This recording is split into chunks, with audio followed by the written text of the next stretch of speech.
Hello, everyone. Good morning and welcome. So we are H&D Abroad. I'm Herman. And I'm Dee, and welcome to our channel where we are deciding where to move, but we are determined to make moving abroad a plan A. Because we value a healthy lifestyle and growing our generational wealth, learning more from community and people like you. So welcome. And we desire to share that experience with you through our journey and with connecting with you. Community, we love meeting new people, meeting new groups. So please join our channel, subscribe, like the video, hit the notification bell. Yes. Make sure you come see Dee. We are going early this week. So those of you who are here already, we're really glad to see you. Hey, Dr. Linda. Hey, Aging Grateful. It's great to see you. Absolutely. So today's discussion is, of course, centered on the commemoration of Juneteenth. We'll talk a little bit about that. But the idea that it's not just onesies and twosies of Black people deciding to move abroad. So Black in whatever country of origin, but that there is a movement happening and that this isn't the first one where we have determined that we are searching for and looking for things. So what better person to collaborate on this beautiful discussion than our friend Krishan. So go ahead and bring Krishan in.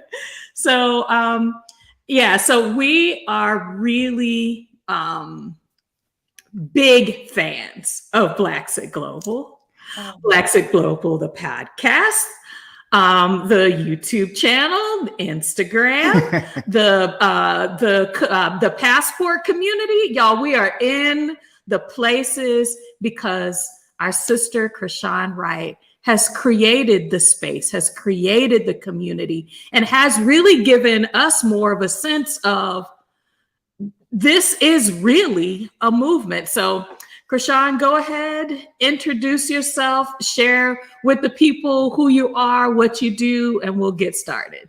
Oh, wow. What a great introduction. Thank you so much, H&D, for having me on your channel. I'm honored. And of course, this is a topic that is near and dear to my heart. As you know, my favorite topic, getting the heck up on out of here. Yes. So as you mentioned, I'm Chrishan Wright. I'm the founder of Blaxit Global and the host of the Blaxit Global podcast. Blaxit Global exists to empower and inspire members of the African diaspora to pursue a life abroad. I started Blaxit Global 3 years ago this month. So this is our 3-year anniversary. I can't believe. Congratulations. Absolutely. Congratulations. Thank you. That 3 years has gone by so quickly. But if I thought about all the journey steps and all of the evolution that has happened in 3 years of the platform, I could not have imagined it. So I'm delighted that we're talking about this topic and as it relates to the Great Migration. Absolutely. She could have just said, I'm the queen, I'm here. It would have been all right.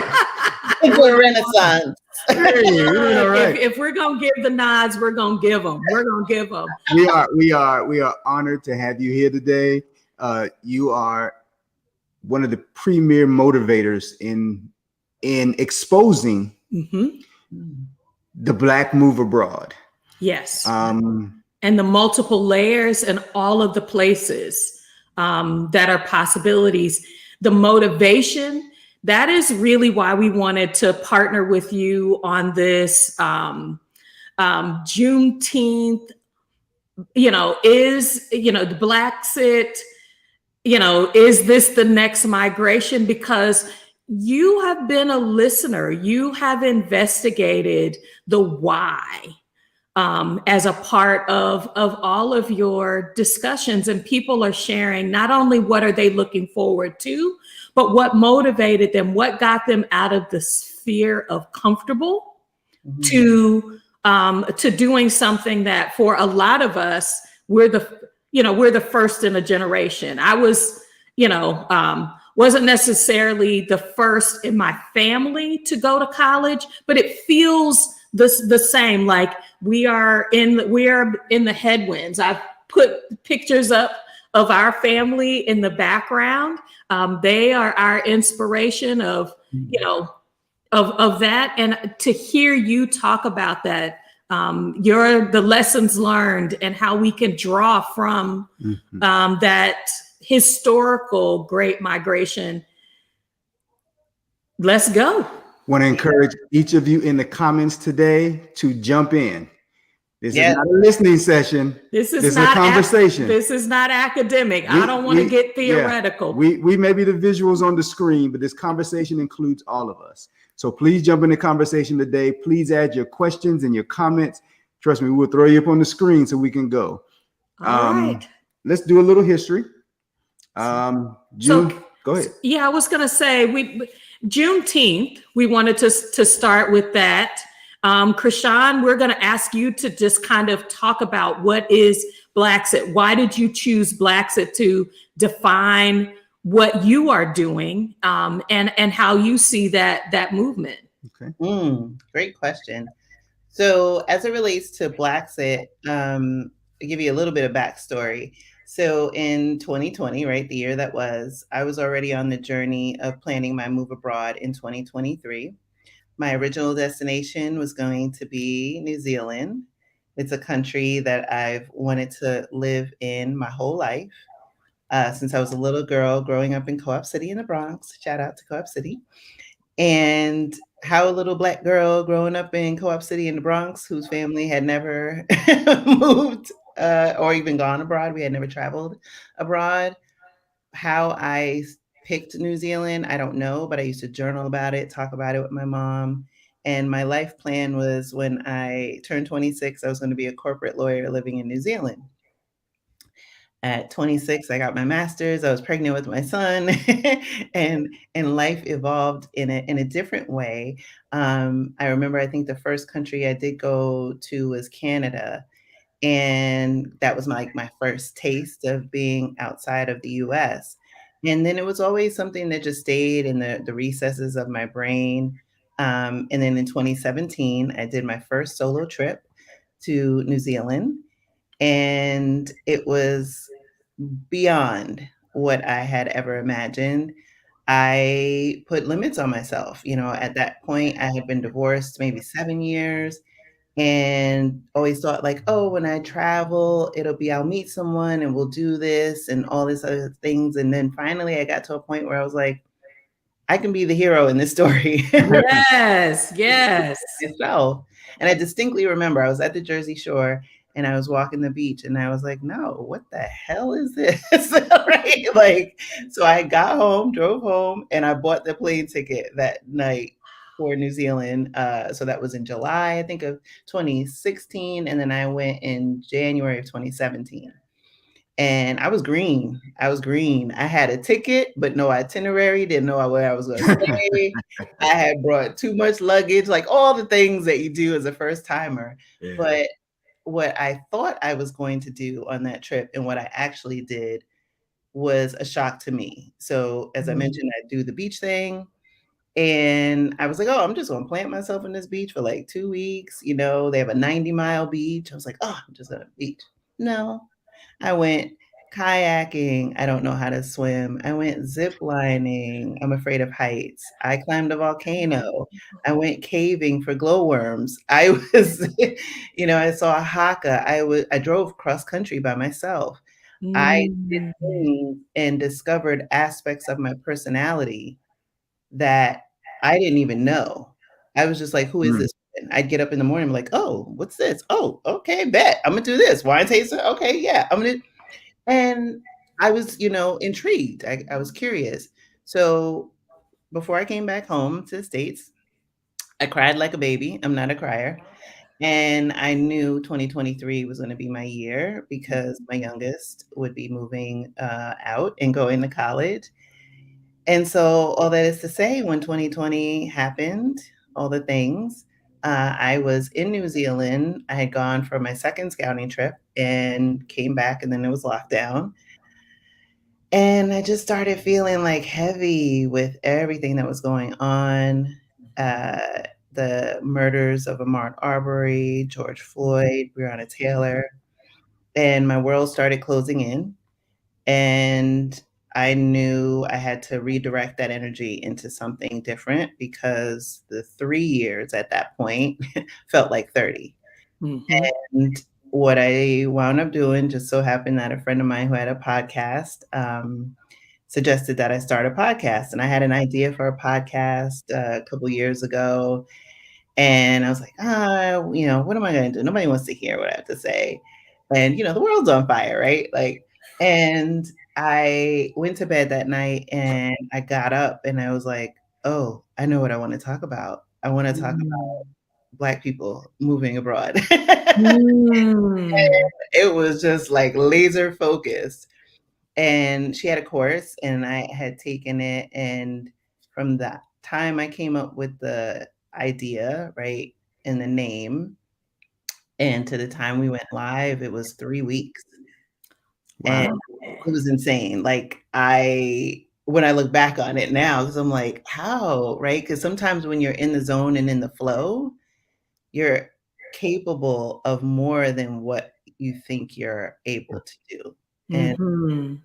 And so I recorded it in my closet, didn't think anybody was listening. And lo and behold, people are and were.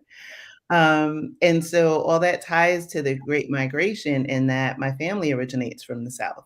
So both my parents were in the South. Well, I think my dad was born in the city, but bigger relatives, right? Ancestors from the South. But my mom is from Pensacola, Florida, and she came up in the Great Migration. She's one of 12. Mhm. And she grew up walking many miles to school, picking cotton. Both my grandmothers were domestics. Mhm. And, my grandmother, I remember stories. She died when I was about a year old. Hearing stories about, my grandmother and, she had 12 kids, so she was no joke. Granny had a gun, big Yeah. old rifle, lots of female children. So she was just like, we gonna buck this up. Yes. And lots of land. And unfortunately, right, like I said, at that time, there was now a highway through much of my grandmother's Mhm. property. Um, Mm. my, again, just the opportunities were not as plentiful as it was up in the north. But then also the things that, we know to be true through, storytelling and music and history, right? Of lynching, we heard through, the song Strange Fruit, right? Was a word Mhm. day. And so there's so much Mhm. history in and us as a people, right? Storytelling through the oral narrative, through music and song, through the braiding of hair, right? Passing Mhm. messages, the Mhm. Underground Railroad. We have a deep history. It is, you know, rooted in struggle. But what I hope that people get out of the Blaxit movement is that this is the evolution of the Great Migration. We don't have to exist in Mhm. struggle. We Mhm. can move to that point where we can now thrive. And that is what our ancestors wanted for us. Mhm. Excellent. Absolutely. There were so many words that you said about your journey, courage, that mirror. I know the stories that my family has shared about moving from Alabama to Michigan, from Georgia to upstate New York. We were looking for more. Mhm. It sounds, let's see. So we looked it up. So the Great Migration, The full time frame is from 1910 to 1970. Mm-hmm. It existed primarily, Blacks were moving from the South to the North and the Midwest and West. My family, my father's family is from the Carolinas and Georgia. My mother had some family from the Carolinas, but most of her family was in New York. The history I'm aware of, there's a large number. I see Morpheus is here. They're from New Rochelle. My mother's family was from New Rochelle. Yeah. I still have family there. My mother's brother and sister are still in New Rochelle. So I got to visit families in both sides. My grandmother was from Macon. My father's mother, my dad, was from Savannah. And my grandmother and her daughters, my father's sisters, moved to Ohio when I was a child. Yeah. And they've been in Ohio ever since. So even after the 70s, we were still making moves. Now there is a slow migration back to the South. There is a slow migration back to the South. And a lot of that is family directed. Because there was a lot of family lost connection in some of the Great Migration. Do you have family? You're from Mississippi, but you have family all the way to California. Yeah. I mean, just looking at, from your story, a lot of people were the first to go, the first to see, and knowing that the sweat of my brow, my productivity is going to give me more opportunities in a different place. It is my perception, and I'm asking you to see if you see that mirrored in your conversations, but people are not necessarily looking at being more productive in a different place. I want to make more money outside the US. To me, it feels like people are wanting more choice in their life so that they can balance their lives. What are you seeing in those conversations? Is there a comparison between the Great Migration and this motivators for this move, or is it different? Yeah, that's a great question. So I've had quite a few guests. I think I finished episode. I think I've had like over 50 guests now on the show. And for everyone, it's a little different, right? So for some people, there's a distinction, right? There, if you've come from a different part, like the Caribbean or the UK, right? And that's one of the reasons why I named it Blaxit Global, just understanding that, as members of the diaspora, our spores are sprinkled everywhere on this earth. There isn't a place that, if we choose to, that we can't inhabit. And understanding that Black people are everywhere. And so the common thread that I do see is looking for better opportunity, not necessarily feeling like, I want to leave the States and make more money in another place. There are tax advantages for US citizens that move abroad. And we go through it in our community Blaxit Global Passport, as well as our Move Abroad course. But I think one of the things that people who make this move feel that is very similar to the original Great Migration is this feeling of better opportunity and a recognition that maybe they can't language what it is, but they know that just where they are doesn't feel right to them. And for us, it's many layered, right? There's systemic racism. We can't ignore that, right? There's this whitewashing of our history. We see that present in Florida, despite the fact that there are some people like myself, right? I've changed my residency to Florida. And so then there's this awareness, and I think that is what I hear from people who listen to the podcast is we collectively, myself included, right? We've been living these lives, going along, getting along. and everything was working until it wasn't, or you knew it wasn't working, but you're like, what other alternative is there? And then you're confronted with, which is what I think 2020 did. We were all on this hamster wheel going as fast as we could. And sometimes we were like, oh, damn, we got to speed it up, speed it up. And then it was a full stop. Somebody put their finger on the wheel. And the world stopped long enough for us to say, well, why am I doing this 2-hour commute when I got to be home? Or why am I making more money on unemployment than I am on my full-time job or multiple jobs? Or why am I paying this much money for my kids to go to daycare? Or why am I paying so much for a mortgage? Or, there were so many things that people started to ask questions that their lives and the lack of time didn't permit, even though if you compare Blaxit movement to the Great Migration and time period, right?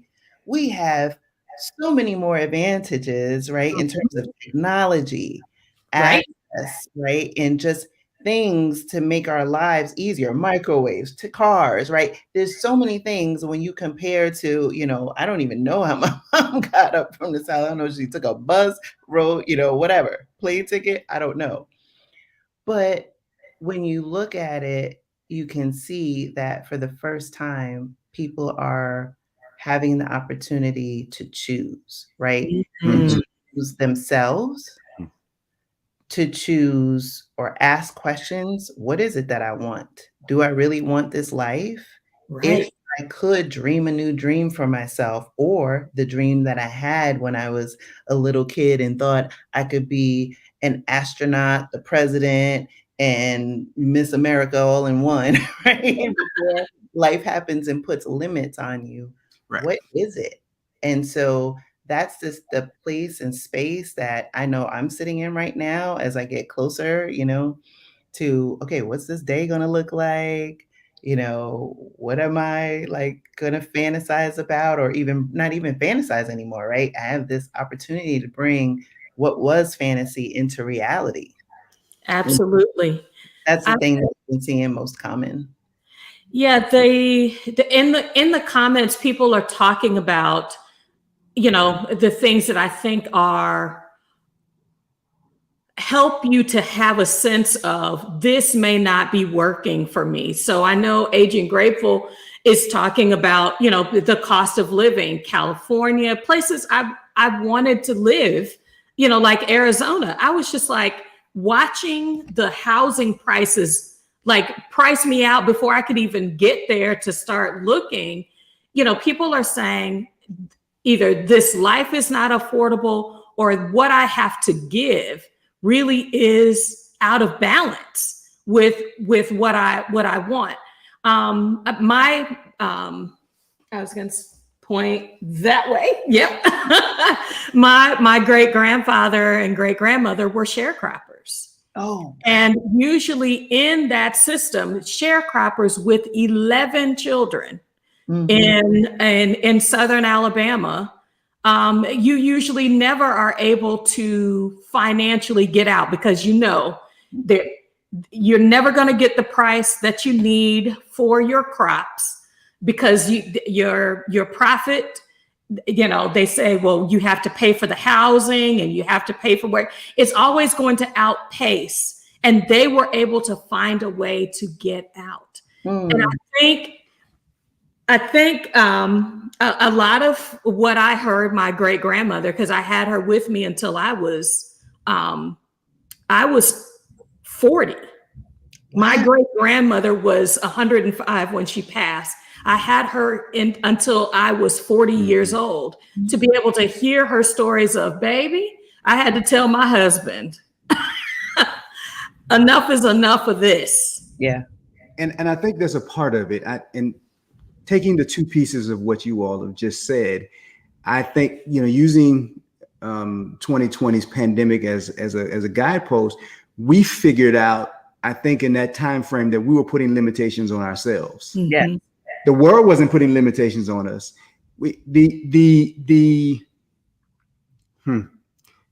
the genius, and I hate to use that word, but the genius of slavery and Jim Crow is it taught us how to limit ourselves.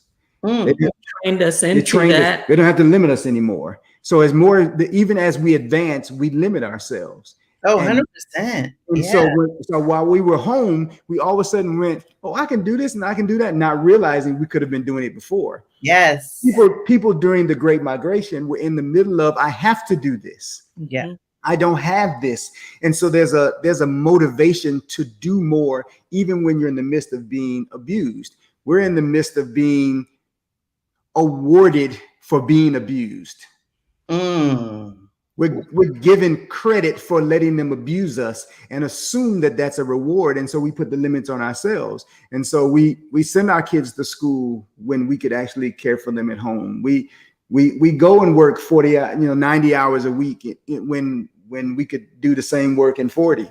We tell ourselves, nobody wants my gift. Nobody wants my craft. Nobody wants my talent. I only have to sell to us. And then we tell each other that ours isn't good enough because it isn't theirs. We put those limitations on ourselves. And I think the pandemic gave us a view to our history. It gave us a view to our strength of, you know what? The hell with this. I'm more productive from my house, and I got a garden now. I've got a better relationship with my kids, and we're not fighting as much. And I'm actually with them, and I'm not fighting with them. Where before it was like you were home with the kids 5 hours at the end of the day, and it's like, I'm going to strangle you. Or to choose not to be productive, right? Like our ancestors have toiled and paid the bill, right? Up front, right? They weren't compensated for all of the free labor that they gave to this country. And even as we, I have my opinions on a lot of different subjects. I spend a lot of time watching documentaries.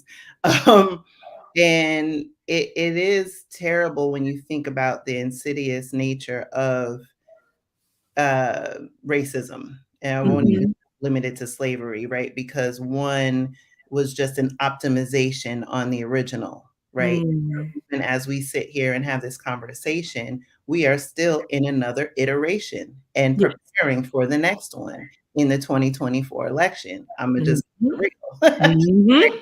And so, yes, we had in our history, indeed, you said it well, with, sharecroppers and how they were robbed, and, in this discussion of reparations and thinking that, oh, it was so long ago, but draw it parallels to today. I mean, how many people are sitting in jobs in which they know that their talents are being overlooked while they're being overworked and underpaid, and over policed, and microaggression to death. And so that is another form and iteration. We see what's happening, of course, in Florida.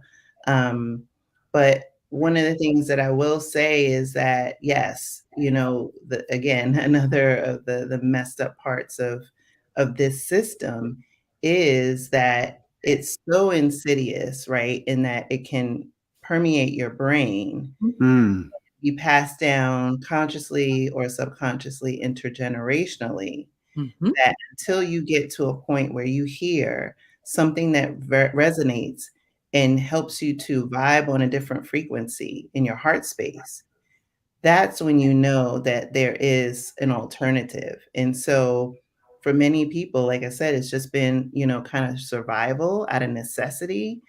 But we don't have to live like this anymore. We don't have to tolerate being in a system. And there's also people who feel like, oh, I'm here, my family toiled, I need to, continue to fight.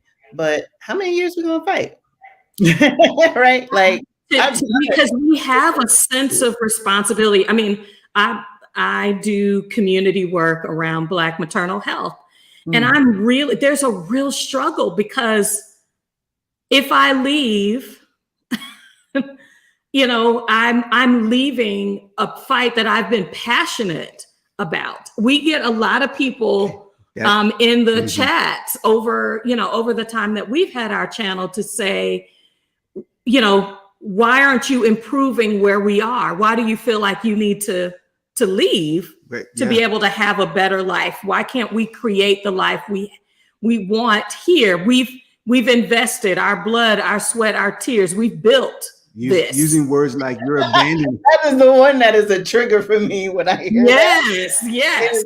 We built this. And I was talking about Bob the other day because I said, okay, maybe, I got to see if I can remember it the same way I said it, right?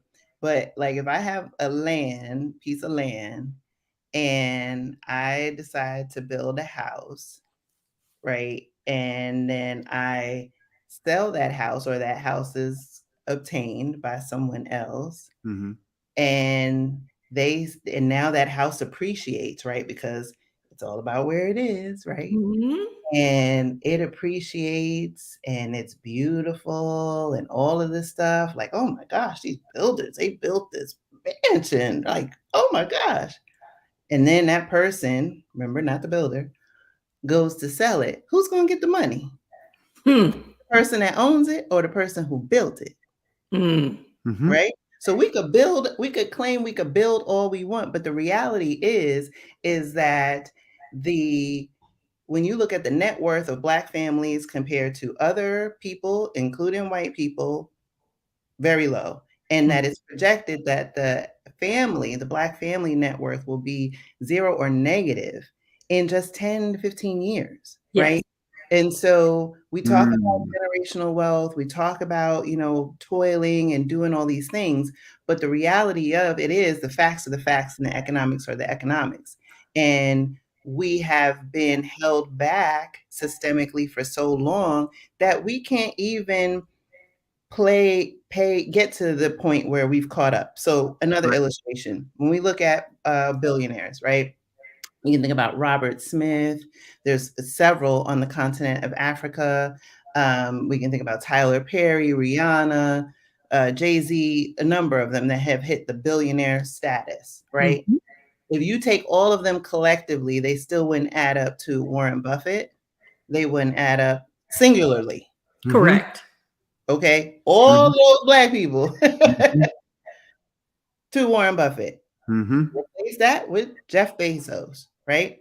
So when we talk about, generational wealth and things like that, we have to understand that we did not create this system. We were brought here not by our own will, unlike other immigrants that came by choice.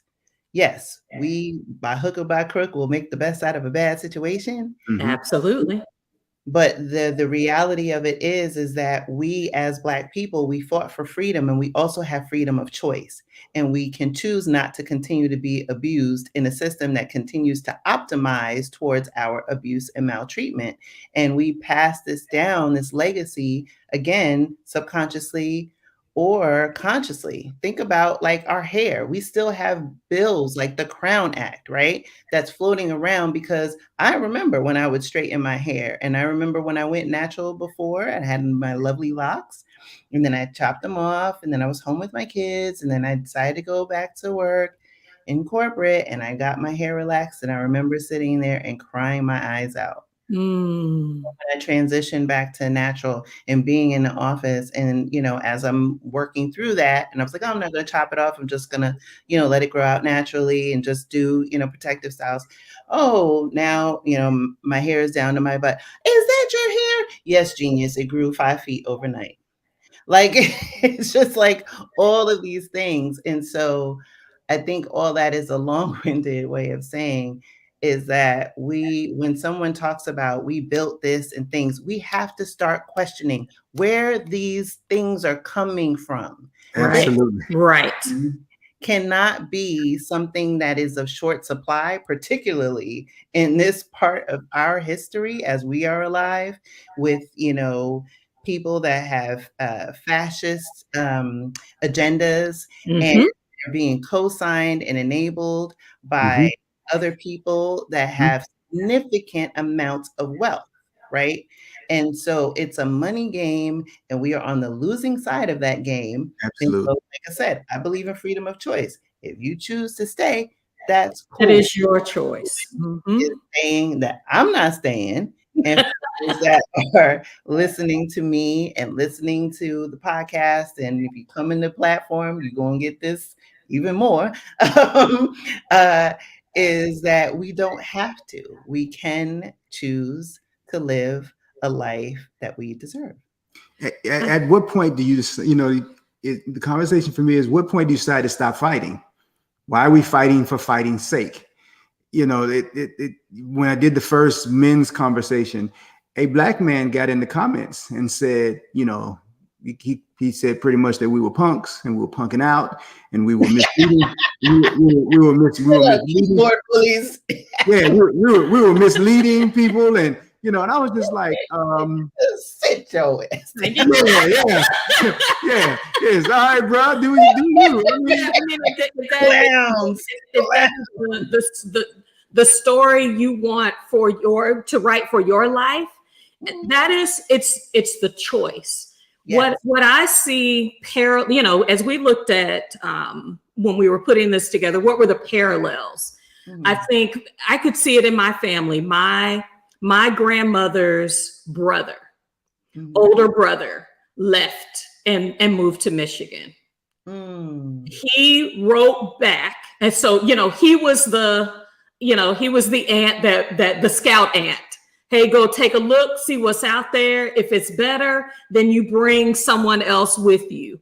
Mm-hmm. I feel like what you're doing with Blaxit Global, what a lot of the joy that I see in the creation of more Black expat stories, those of us who are on the journey, those of us who have moved abroad, is we're saying, hopefully from a realistic standpoint, because I'm going to talk about that a little bit, but that the breadcrumbs of it's not what you think. You don't have to have citizenship to move to a different place. Like, the path is easier than you think. We are in the age of technology where we can see more and find people who have a similar life objective. It's why we as a couple who are not at retirement age are in this space sharing our story. Mm-hmm. Especially the part where we've said we haven't chosen a place, and that's okay. Yeah. You don't have to nail it down before being able to move forward. You have to acknowledge within yourself, just like I saw, my cousins who lived in another place be able to say, it's good over there. We're going to come back and we're going to tell our family members about it, so that at their choice that they could choose to move with support, with knowledge, with the breadcrumbs that help them to understand the reality of making the move. Yeah. That it's not a utopia. And that's where I would like to lead this conversation, is there is a balance. Yes. That I want to make sure that we are giving to this space. It is not easy. If you all have heard Krishan's personal story, we are making this a family discussion. Yeah. It's not necessarily going to hold me back, but I'm willing to hear. We're deciding about things that are traditional legacy things, like, is this house, do I keep it? Do I sell it? Do I let it go? We're having the real discussions. We're moving, but it's not rainbows over there. It's not a pot of gold over there. There's still a pressing forward that has to happen. And so the parallel that I'm wanting people to see is, yes, there are opportunities, but we're living in a real reality within this Blaxit movement. Stop jumping ship into a boat without an oar to float on the water, to saying you're going for freedom when you can't paddle away. Have a plan. Mm-hmm. And because information and misinformation still lead this process. both in and out. It creates the fear for leaving, but it also, what we want to make sure we're not doing is creating misinformation for you to leave. You know, Cartes was talking the other day of Move Abroad and Thrive. He was talking about people showing up in Mexico and then going, I don't have a house. I don't have food. I don't have a, you know, you're going, wait, you packed moved up and left? No, you sold everything. And you have nothing. No plan. In a week, you're talking about, I'm going home. I'm sorry, we let you, come on, jump in. No, I'm just like taking that all in, you know, because those that fail to plan to fail. I think that was something that worked in a time in our country, right, where people would, you know, because I think we're around the same age, right, where you remember these like cartoons or movies where people would put something put on the end of the stick and then the knapsack and start walking and hitchhiking. Yeah. Days of Jack Kerouac and all of that, beatnik and stuff, those are long gone. In today's world, it's not. I would not advise somebody to just, you know, pick up without a plan, without any money, and think that, you know, they're going to make it. You know, I remember when I was in my 20s and I had my son, and I wanted to, at that point, because I remember I said Canada was the first country, and I wanted to move there. And that's when I learned that countries have means tests, and you know, you have a certain amount of money and be able to, you know, sustain yourself. And you know, I hit walls. I tried different avenues, and some, you know, it just didn't work. And then when I went to New Zealand in 2020 and I started, you know, thinking through the idea in 2023 and researching what I needed to have financially, I set a goal. Once I knew, it was like, okay, this is what they want. Well, now I've got 3 years to make that happen. But all that is to say is just, you know, get into community and get around people who are trusted in this space. And, you know, validate, you know, spend the money. That's one thing that I've also had to learn. You know, I'm a good saver and investor, but then I had to get to a point where it was like, okay, I also need to pay the people that have that level of expertise. So I have a team, you know, and I've had a few, and I'm actually going live on my channel this afternoon with the immigration attorney. But I had, you know, people that helped me, even though I help people move abroad.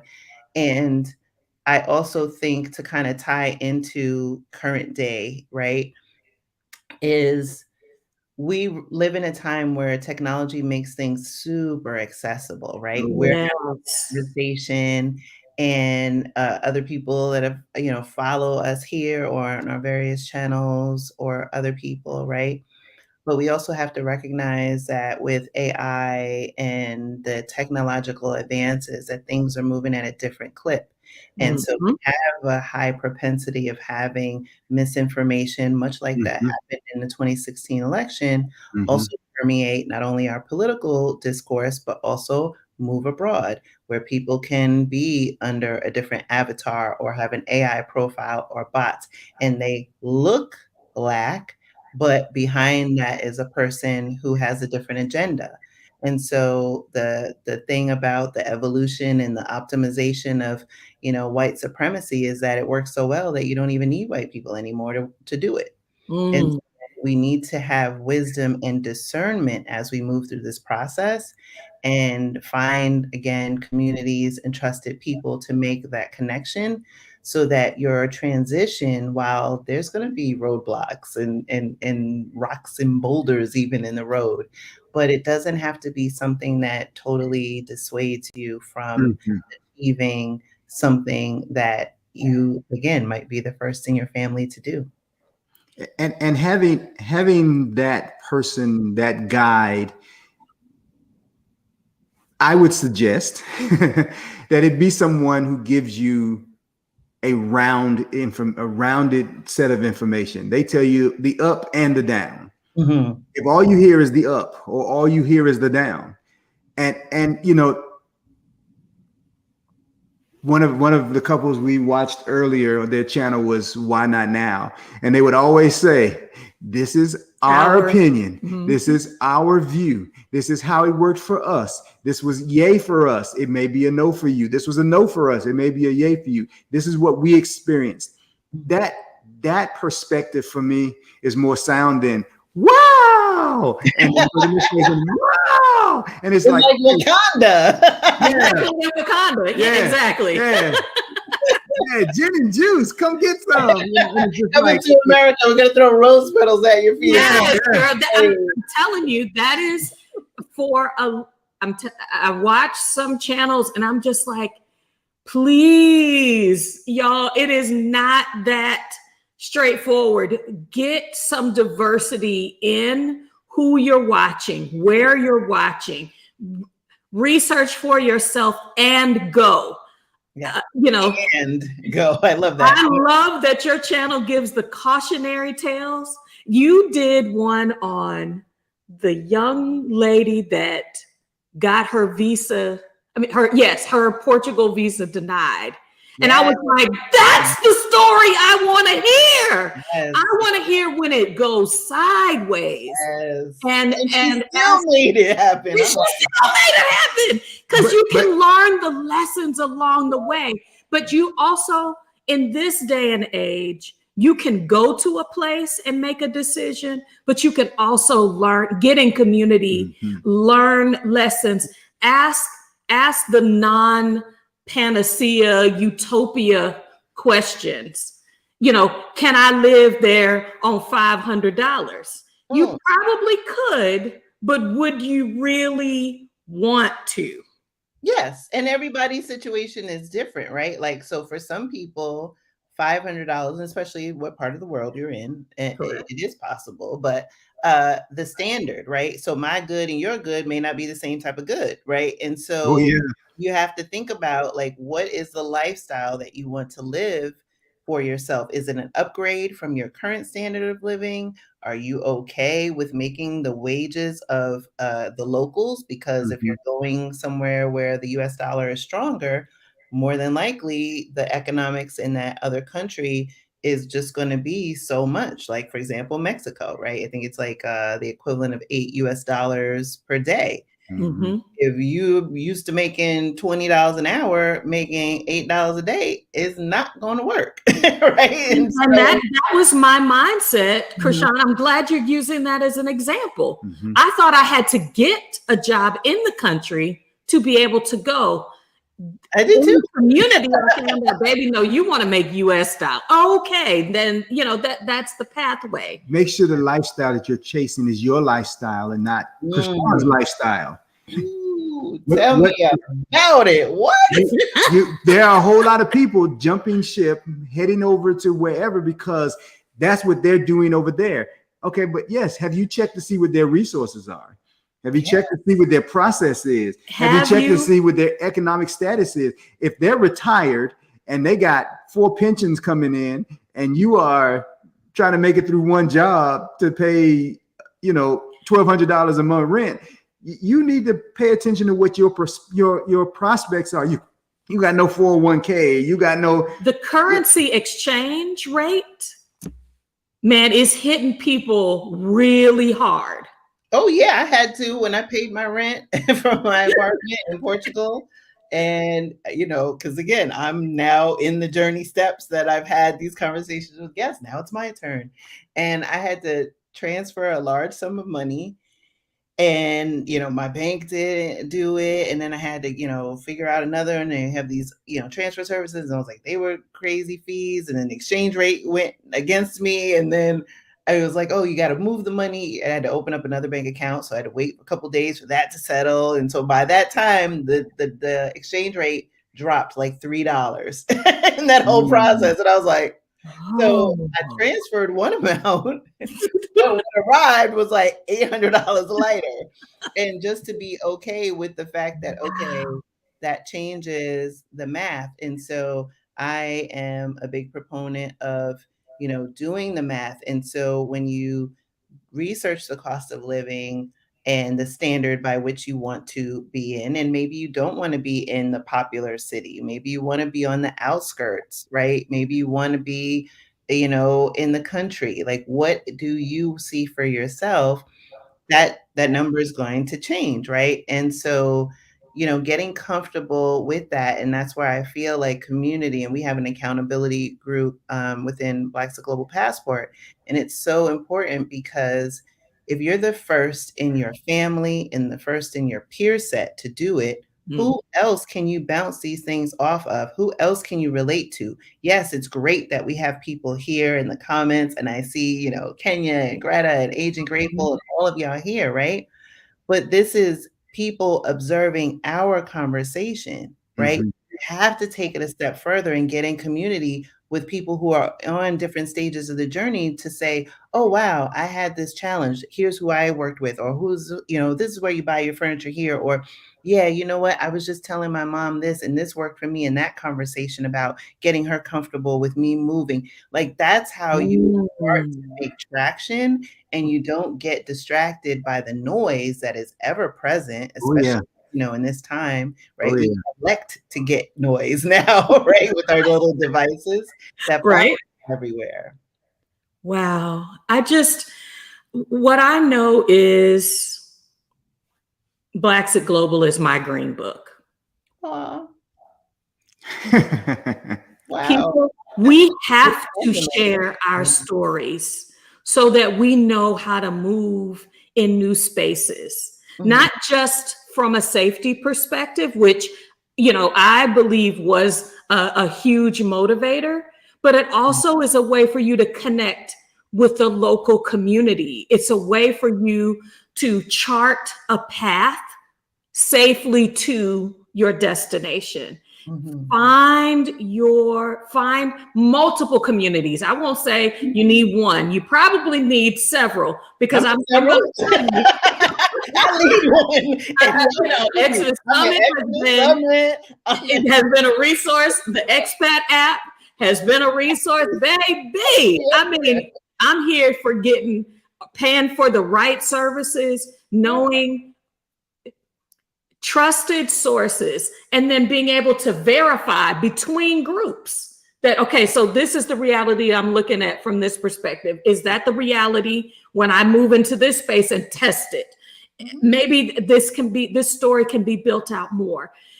We are in a technology age that gives us access, but nothing compares to being on the ground and learning for yourself. And then, as we have seen with the Great Migration and other parts, then I feel a sense of responsibility to reach and share. Yes. Because I don't think that I can hold this knowledge. As parents, our youngest is in college. He talked about, I don't know if I jive with dorm life. I was like, either you're jiving with the move abroad or you're jiving with dorm life, because we're getting out the door. But, you know, I'm about to send my youngest off to college. We're sharing it with our kids, but we want to continue to share it with our community at large. So I know that I am grateful for our Exodus life. I'm grateful for our Black utopia, but I'm also grateful for Blacks in Portugal, because, like, I don't have to, it's just like a relative. I don't have to know all the things, but I know where the people are gathering. Yes. Yes. So, you know, I'm at least going to be able to gather some more information, and I'm not here alone. I can still ask questions. I can still be in community, because it can feel super isolating. Oh, yeah. It's why my uncle asked for his younger brother. Why my mom, when she considered moving to California, it was her aunt and uncle that invited her to come out there. It was her base of operations so that she could work in aerospace in California. That is the launch that I have witnessed, that we can continue to participate in community. I'm responsible for my journey, I am responsible, but we could do it in community and have a responsibility to give back. I'm gonna let you round us out with this. Queen Blaxit, where do you predict Yes. this migration is going, how it's going to go? Based on what you've viewed, based on your experience, based on what you've heard, how do you anticipate this Blaxit experience will expand, will advance us, will draw us potentially closer together or not? Ooh, so that is an awesome question. And one thing that I've been working on, my internal work and my mindset in this next season of life, is I'm always, as an introvert, a forward thinker. And I live my life 5, 10, 15, if you asked me when I was in my 20s, I told you what I was going to be doing in my 50s, right? One thing that I'm learning to give and gift myself is more presence. Mm-hmm. And so I won't go as far as fortune telling as much as I will say that this will be in the chapter in the history books, Okay. right? This movement will be in the history books. This is the next chapter for us. What I do see from what I've seen on the ground, especially I'll talk about Portugal, is, and we've talked at length about community, but what I'm seeing is not only community of Black expats and the things that they're creating and co-creating, right? There's a lot of collaboration. There's also ties into the local community. So how do we make sure that, we're contributing, while we're there, not just inhabiting and not, because we move very different than white expats. I Right. mean, Right. immigrants, really, right? We're immigrants. So I see that as being, us being very heart-centered. And so, for example, this was great when I was leaving. Actually, I was preparing for my trip and I had seen that there was a jazz club that was opening in Algés, and it was maybe like a week before I was to go to Portugal for looking for my apartment. And I wound up, I was like, oh, you know what? It's the opening weekend. I'm not even there in country, but while I'm there, I'm going to make it a point to go. And I had a packed agenda for my move. But I made a stop in and met with the owner, Ashanti, of Nisa's Lounge, and got to hear his backstory. And he is a Black American, moved to Portugal, I think it was like the end of either 22, October-ish, or 21 or 22. And he loves jazz, saw this space, and had no intention when he moved to Portugal of becoming an entrepreneur, but opened up this jazz club. And now, this was a month ago. It's now thriving. And I just love us going to other places and recognizing that, the things that, the dreams that died or that languished Mm-hmm. don't have to stay in the background anymore. You Mm-hmm. can bring them into the forefront and you can dream a new dream. You can live a life by design and not by default. You can Yes. Yes. environments where you can cultivate, different things that you didn't even imagine, much like when I went to New Zealand and found out aspects of myself. And so it's funny, is one of our members actually just closed on her house yesterday. She sent me a picture with her and her husband in the Keys in Portugal. And in preparation, this was a lengthy process, many months. And we were talking the other day, and I was like, girlfriend, you know what I want to do when I'm in Portugal? She's like, well, I was like, truffle hunting. I don't even know where that came from. But I'm like, but I'm going to do it. That's it. That's it. Right? Krishan from the Bronx that lives and raises these kids. It maybe ate a truffle fry, but did she ever think about truffle hunting before? No. But I'm like, why not? Yeah. Right? So Right. what I would say is that when I think about this movement and when I think about what's going to be in the history books, I believe this is going to be a chapter in the history books for sure.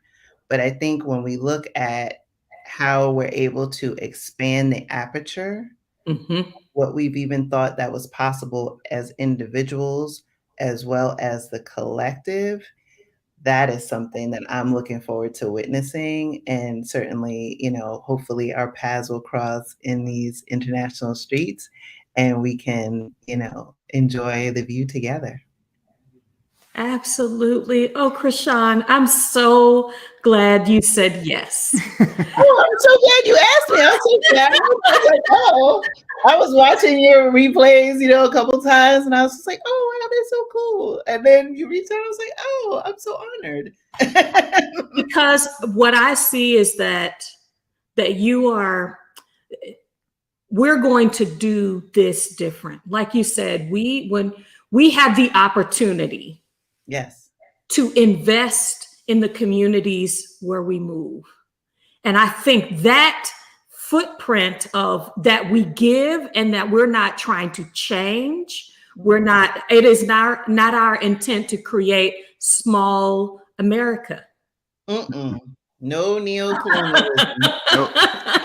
We're coming to be a part of your process and not turn your process into ours. Yes. And like you said, we do it different.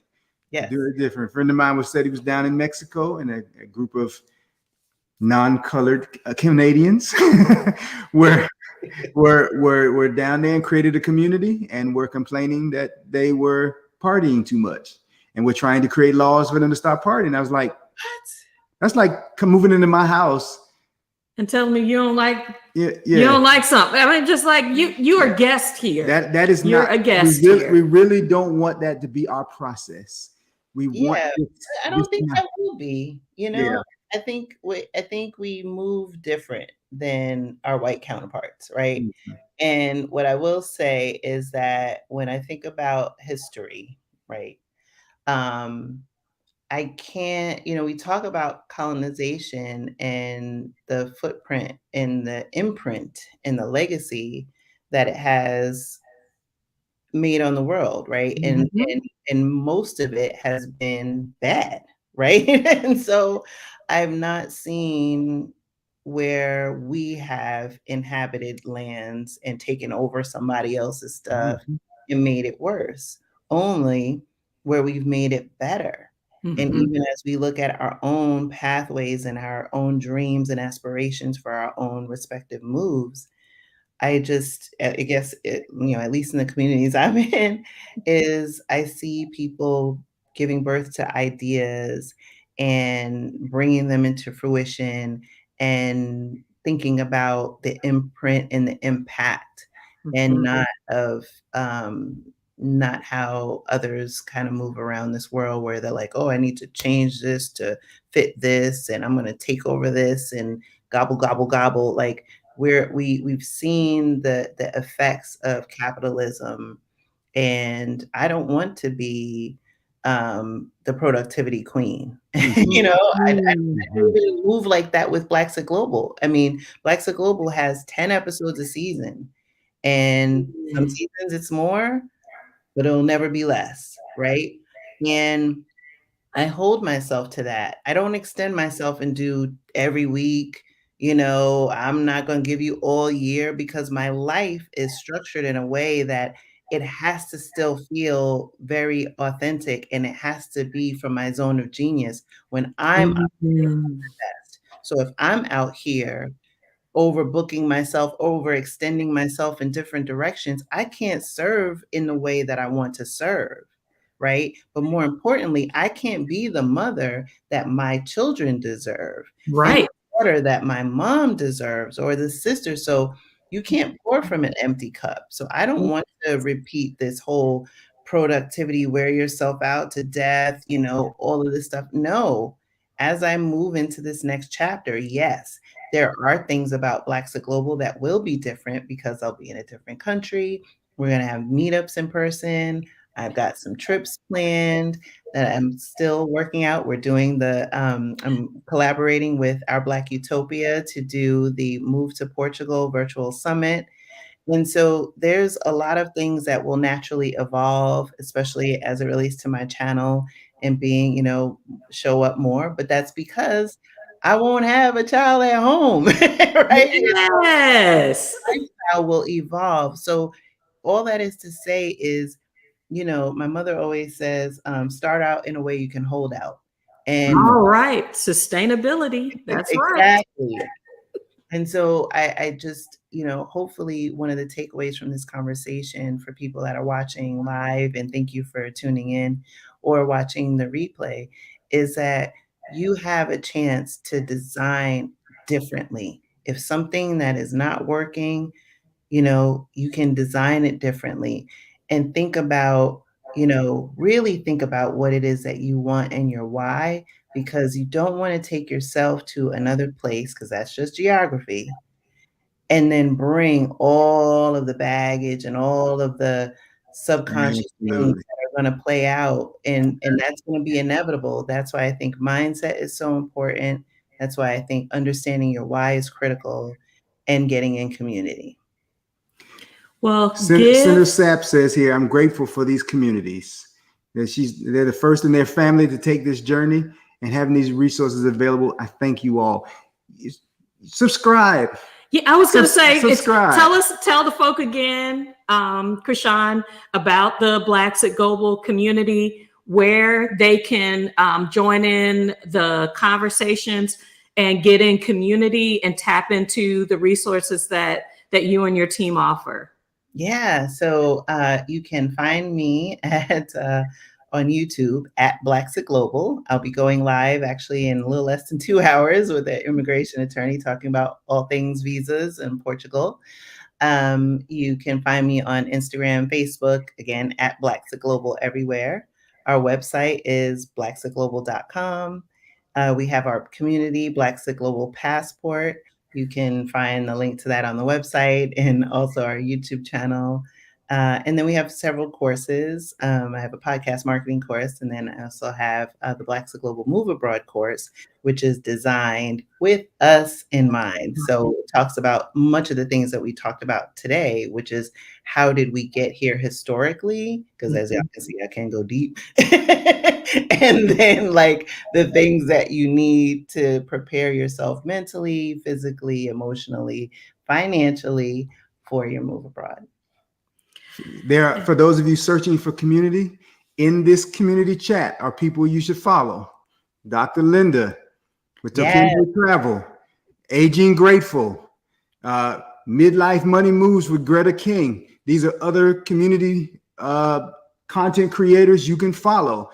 Join their pages. And of course, we are H&D Abroad. Come every week so you can see D and watch me hang out with her, because that's what we do. I want in this space to, I was supposed to have brought my water so that I can pour a libation and say a word of remembrance. Juneteenth, we have given our best historically. We have literally it is blood, sweat, and tears in this country. And our liberation is our choice. Yes.